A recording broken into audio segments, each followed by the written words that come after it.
शिक्षेला कोणत्याही प्रकारची स्थगिती आतापर्यंत नाही, 2 वर्षाची शिक्षा झालेली आहे, तर सरकारची याच्यात भूमिका काय आहे?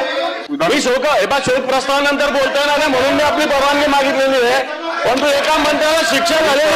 विरोधी पक्ष नेते सभापती महोदय, एका मुद्द्याकडे तसा आपल्या सभागृहाचा जरी मुद्दा नसला तरी राज्याचं मंत्रिमंडळ या विषयानं संबंधित विषय आहे। राज्याचे एक मंत्री असणारे कृषी मंत्री यांना शोक प्रस्ताव आहे। नाही, मी शोक प्रस्तावाच्या आधी मी बोलू द्यायची विनंती केली आपल्याला। मला खुलासा मागतो मी सभागृहाकडून, विनंती जरी केली असली सभापती महोदय माझा, परंतु जास्त आग्रह नाही। अधिवेशनाच्या पहिल्या सभापती महोदय,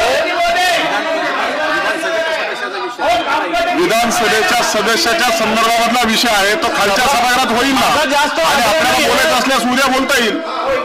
सभागृहाच्या नेत्यांनी खुलासा केला तरी चालेल। माझं म्हणणं असं आहे की एक कृषी मंत्री विरोधी पक्ष नेते आपल्याला हा प्रस्ताव एका मंत्र्याला शिक्षा झालेली आहे आणि या शिक्षेला कोणत्याही प्रकारची स्थगिती आतापर्यंत नाही, 2 वर्षाची शिक्षा झालेली आहे, तर सरकारची याच्यात भूमिका काय आहे? सरकारची याच्यात भूमिका काय? जरा सभागृहाने सरकारने जर पाहिजे होता। आपण मी शोक प्रस्तावानंतर बोलता येणार नाही म्हणून मी आपली परवानगी मागितलेली आहे, परंतु एका मंत्र्याला शिक्षा झालेली आहे। सभापती महोदय, विरोधी पक्ष नेते, आपण जो प्रस्ताव मांडला आहे ते विधानसभेत आपण जी काही सूचना किंवा जी काही इन्फॉर्मेशन आपण सभागृहाला ज्ञात करून देत आहात ते सन्माननीय सदस्य आणि मंत्री खालच्या सभागृहाचे आहे, तो विषय खालच्या सभागृहात येईल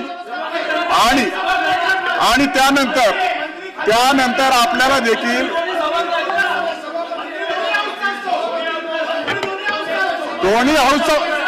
दोन्ही हाऊसचा मंत्री असतो, परंतु सदस्य खालच्या सभागृहाचे असल्या कारणानं आपल्याला हा विषय दुसऱ्या आयुधाच्या मार्फत देखील मांडता येईल। सभागृहाचे नेते उपस्थित आहेत।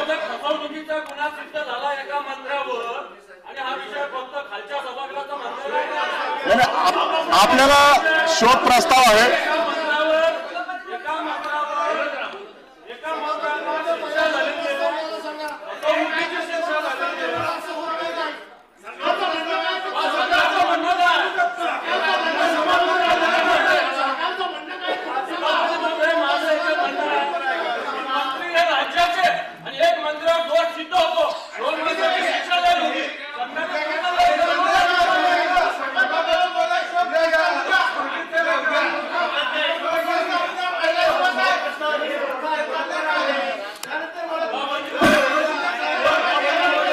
मला वाटतं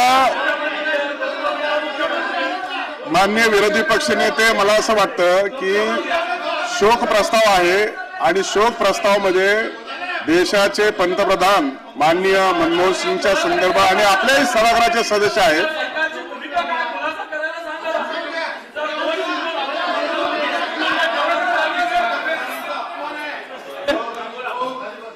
अशाच नवनवीन अपडेट्ससाठी डिजिटल कोल्हापूर चॅनेलला सबस्क्राईब करायला विसरू नका। आमच्या फेसबुक, इन्स्टालाही नक्की फॉलो करा।